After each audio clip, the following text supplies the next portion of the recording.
4 বছরের এক শিশু ধর্ষণের অভিযোগে ঘেরাও এবং সংঘর্ষে উত্তাল চট্টগ্রাম। ঘটনার সূত্রপাত বৃহস্পতিবার বিকেলে। স্থানীয়দের অভিযোগ, চট্টগ্রাম নগরীর বাকুলিয়া চেয়ারম্যান ঘাটা এলাকায় ডেকোরেশন দোকানের এক কর্মচারী 4 বছরের এক শিশুকে দোকানে ডেকে নিয়ে ধর্ষণ করে। খবর পেয়ে স্থানীয়রা ওই ভবন ঘিরে রাখে।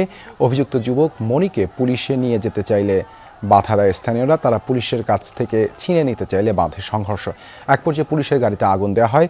কয়েক ঘণ্টাব্যাপী সংঘর্ষে পুলিশ, সাংবাদিক সহ অন্তত 15 জন আহত হয়। বন্ধ হয়ে যায় মহাসড়কে যান চলাচল। আজকে আমার ঘরে তো আমার ছেলে মেয়ে আছে, তাদের কি নিরাপত্তা আছে? পুলিশ ধরে তো তাকে করে চালান করে দিলে সে 3 মাস পর 6 মাস পর জামিনে চলে আসবে।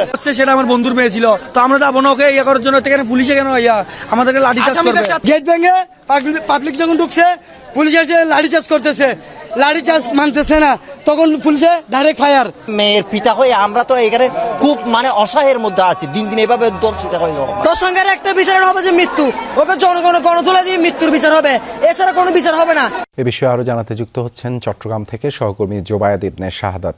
জোবায়েদ, এলাকার পরিস্থিতি এখন কেমন? বিক্ষুব্ধরা কি এখনো সড়কে অবস্থান করছেন? দেবাশিস, কয়েক প্লাটুন পুলিশ এবং পুলিশের যে বিশেষ ফোর্স সেটি কিছুক্ষণ আগেই যে থমথমে পরিস্থিতি সেটি নিয়ন্ত্রণের জন্য আবার সে এলাকায় গেছেন এবং স্থানীয়রা এখনও সে জায়গায় অবস্থান করছেন এবং তারা একইভাবে আগের মতো তাদের যে দাবিটার সাথে জানাচ্ছেন, সড়ক অবরোধ করছেন। নিশ্চয়ই দেখতে পাচ্ছেন সড়কে গাড়ির দীর্ঘ যানজট এখনও আছে এবং তারা কোনোভাবেই রাস্তার উপরে যেতে পারছে না, যেহেতু চট্টগ্রাম কক্সবাজার মহাসড়কের মধ্যে এটি পড়ে। তো সেই জায়গা থেকে পুলিশের যে সদস্যরা আছেন তারা এখন সেই ঘটনাস্থলে আবার গিয়েছেন এবং এই যে ঘটনাটা, এটা দফায় দফায় বিকেল থেকে কয়েক দফায় সংঘর্ষ হয়েছে।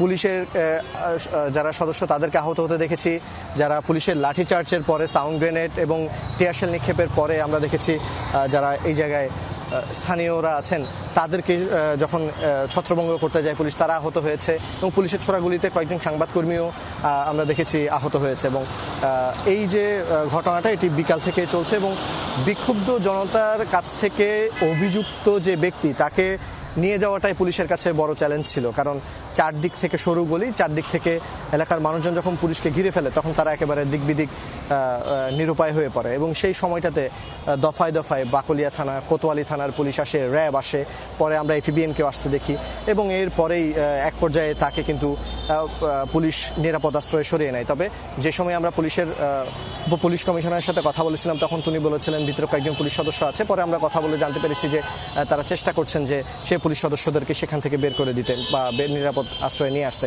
এবং এই যে ঘটনাটা, এই ঘটনাটার পর কিন্তু পুরো এলাকা জুড়ে থমথমে পরিস্থিতি, এখনও বেশ উত্তেজনা বিরাজ করছে এবং আমরাও সংবাদ সংগ্রহের সময় বেশ বিপাকে পড়েছি, আমাদেরও বেশ বেগ পেতে হয়েছে।